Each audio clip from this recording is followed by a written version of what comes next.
Back with Craig Culver, he of the 845 Culver's stores, mostly nationwide. I get it. Some people, we get frozen out here, not frozen custard. We just get frozen out in New England. You mentioned the people, and I have a dear friend who actually runs a bar, and he says it's the greatest business in the world except for two things: the customers and the employees. But when I look at your restaurant and when I've gone into different places, and as I said, I've worked at McDonald's. I love the fact that there are kids there, that there are summer help, there's temporary employees, that kids can work there and go to college, and just your philosophy of bringing younger folks in and having a place for them to work, because I feel like that's part of the culture of what I see when I go into restaurants. It's also, John, actually my whole industry's struggle right now is labor shortages.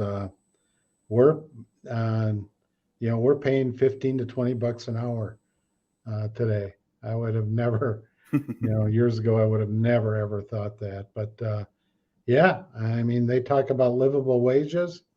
We're paying livable wages to our crew members, and the managers make considerably more.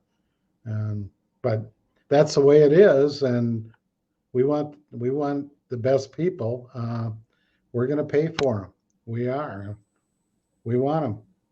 But it's the toughest part about our business right now. Yeah. That and supply chain. And you've heard enough about that garbage, so I won't go into it.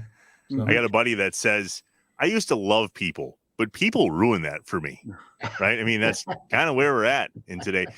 Craig, you were talking about a fish fry earlier. Sounds like you go to France. Right.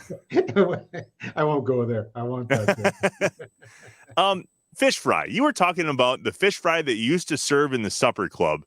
I grew up in southeast Wisconsin, halfway between Madison and Milwaukee. There's a store there, actually, Johnson Creek. Yep. So that's where I'm from. John here is from Green Bay, but I live in the Green Bay market now. When I moved to northeast Wisconsin, the fish fry went from the cod dinner like you serve at Culver's to this idea of fried perch. And it must be a northeast Wisconsin or northern Wisconsin thing. Perch. Yeah, it's great, but not. I love perch too. I don't think we could source enough of it. We serve walleye during Lent, and the original, anyway, the history that I know of, the original fish fries and the little independent restaurants years ago, it was walleye.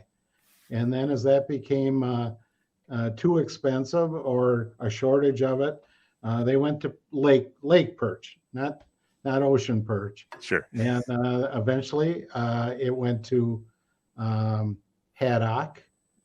And then when that became a little too expensive and stuff for the supper clubs, they switched to cod, which I believe cod is better than haddock. But we've had, in the supper clubs that we've had, Friday night was monstrous. And my goodness, Wisconsin loves their fish fries. There's no doubt about it. And anybody that's visited Wisconsin and gone out on a Friday night and had their brandy old fashioned sweet, maybe a couple of them, and then got ushered into the dining room and a little salad bar, and then your fish fry. Yeah, it's special. It's still special yet today. I love the feel of those independently owned supper clubs. Usually family owned, and they're just wonderful places to go to. And I still think of us, even though we've got 845 restaurants today, I still think of us as an independent restaurant. I do. I don't think of us as a fast food restaurant. Our food is made to order. And so I just don't think of us that way. And I like us being that way. I joke, but it's really no joke. I joke that we're probably the slowest fast food restaurant in the world, and I'm proud of that. Yeah. Family owned. You got 845 of those, and I get their franchisees, but they put your name on that. Yeah, that's right. Is there a lecture that comes with that when I franchise that all the time? Herm Edwards has always said this. He always said, coaches are big on, hey, you play for the name on the front of the uniform and the back. And he goes, BS. The name on the back is the only thing I have. My dad gave me my good name, and I don't want to ruin Edwards on the back. So your name is still on every restaurant. And so if I am a franchisee, what's kind of the I don't want to lecture, might be too stern, but what's the talk I give that says, hey, this is my name out there, and that's meaningful? No, I'm a little opposite to that. Okay. I remember writing a newsletter to our franchisees, early 1992 or something like that, and I reminded them that this is their Culver's. Mm-hmm. It's let's say if your last name is Smith, it's Smith's Culver's. I'm very big on that. I want them to know that this is their place, and they got to be very proud of it. And I want everybody in the community where they live to know them, and to know that that's their Culver's that they come to visit. And that's why I love owner operators in our restaurants. There's something special about that. When you got the skin in the game, it makes a difference, in my opinion, Mm-hmm. on how that restaurant or a business is run. So I want the community to know who owns that Culver's. Mm-hmm. Yes, they have to keep that logo up there. Of course they do. And that's why you franchise. But we've got restaurants that are superior to other Culver's restaurants.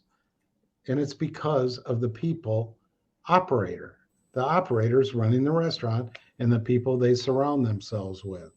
Now, I'm not proud to say that we have, restaurants a little better than others, but it's true. It is true. It's always about the operator behind the business. My family and I spend a lot of time in Door County up north of Sturgeon Bay. And during the pandemic, the heat of the pandemic, I know we're still in it, but in the thick of it, when we were all on lockdown and really weren't supposed to be traveling anywhere, the line at the Culver's in Sturgeon Bay was like, I don't care if it takes 45 minutes. I am getting this Butterburger tonight. Talk to us about the best years in Culver's history happening when you couldn't have people experiencing the hospitality that you have named this brand after in your restaurants. Well, we still want hospitality, whether it's inside or outside. Yeah, there's no reason we can't be hospitable to people. There's no reason we can't put smiles on their faces, regardless of where they're picking up their order, whether dining room or drive-through or what have you. But you're right. We were not nobody was prepared for the pandemic, right? But technology-wise, we were certainly not. We did not have online ordering ready to go. We did not have double drive-throughs ready to rock and roll. We were ill prepared technology-wise. But when the pandemic first began, that was March of 2020. I mean, all of our operators, including myself, were thinking, well, what are we going to do? And our operators were ready to let a lot of people go. And I said, wait a second.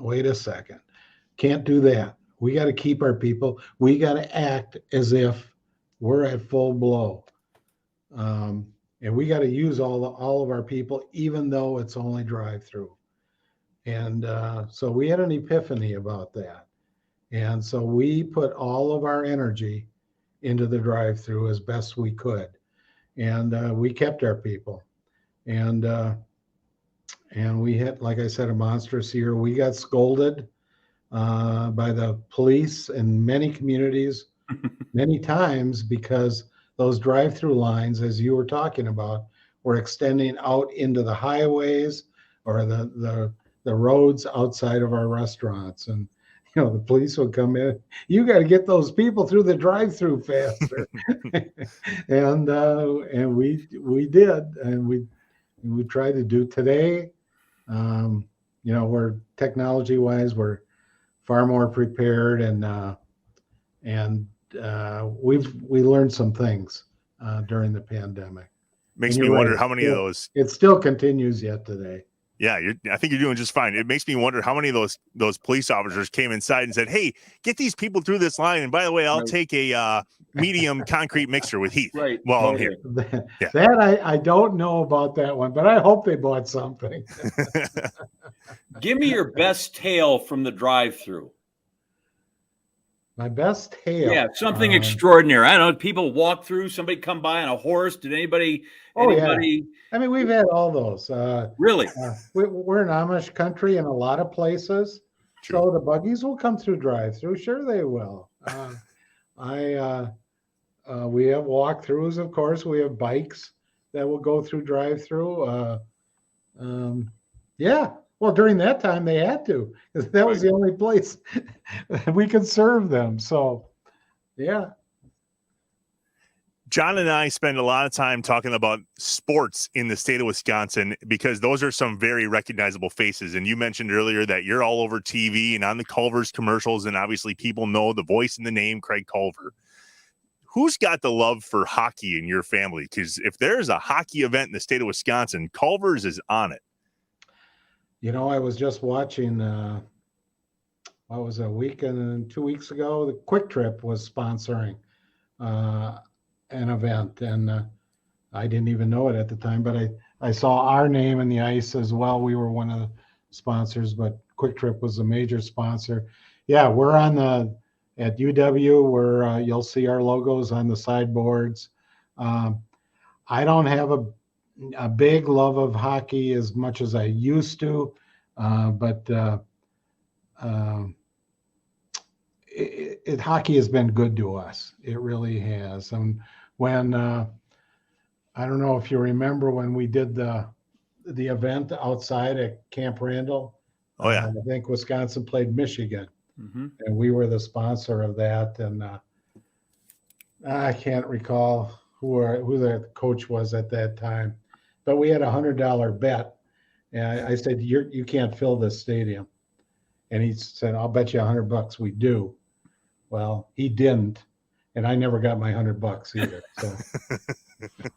But it was still a good crowd. I think that was Coach Eves, right? When they had they did have a decent crowd. Do you have a sport? Like if I gave you a ticket and said you go see the Packers or the Brewers or the Bucks or a Badger football game, like where would you go? Where if you got 3 hours, you don't have to worry about any of the business. I'm a Badger. I am. I love Badger football. I love Badger basketball.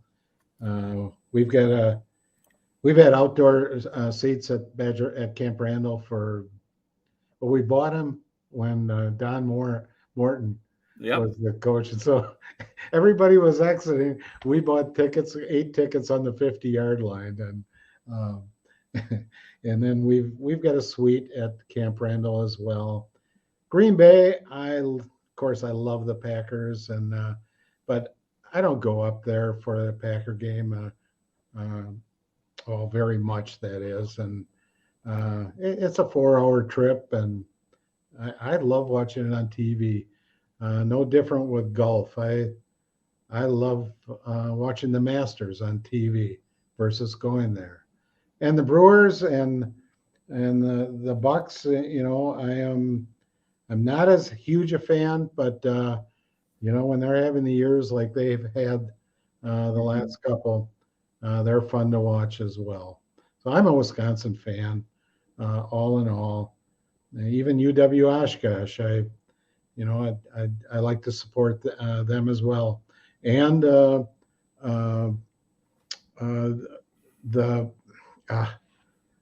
Wisconsin, what is their league called?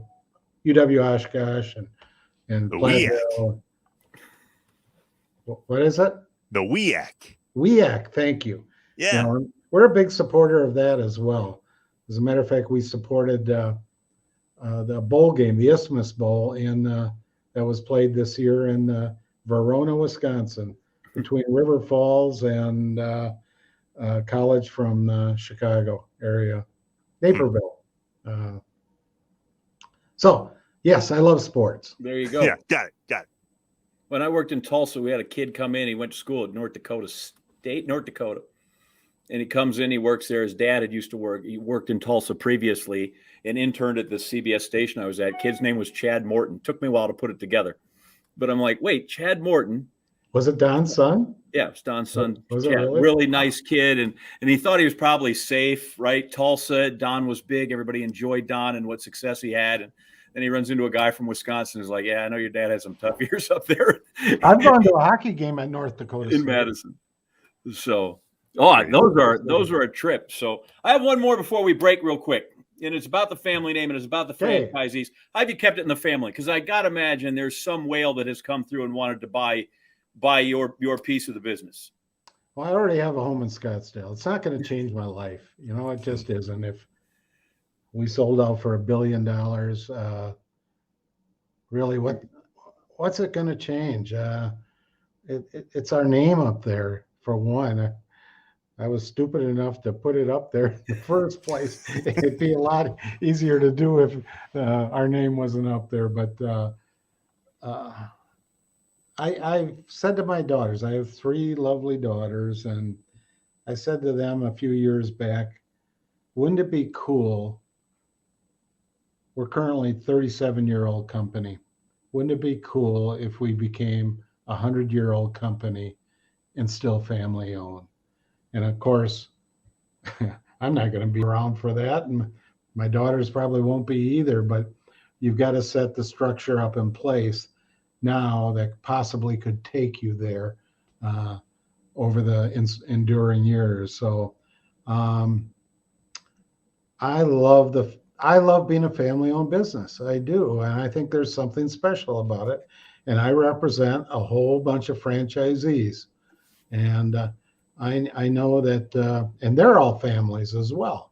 And I know that's, a possible concern of theirs, that Culver could up and sell the place. And then what would we become? Maybe we'd be better. I don't know.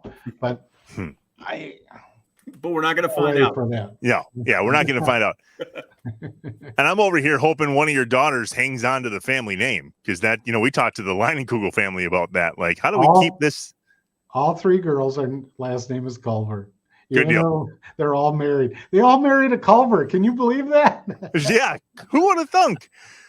All right, we will wrap it up with the Culver, Craig Culver, in just a minute. Thanks for being here. We are Inside Wisconsin. Inside Wisconsin is brought to you by Baycare Clinic, Cobblestone Creek, the University of Wisconsin-Platteville, Mill Home Supper Club, Festival Foods, Capital Credit Union, North Star Mohican Casino Resort, American Family Insurance, Rolltech, and by Miller Lite. Conversations over beers, J.A., we've all had them here in Wisconsin specifically. The hard part is there's no more football now. So what do we talk about when we're drinking Miller Lite? I think if you drink a couple of them, that usually is a good conversation starter. That starts it. When it happens. And then I think, as you can tell from this show, my go-to is always, well, let's talk about me.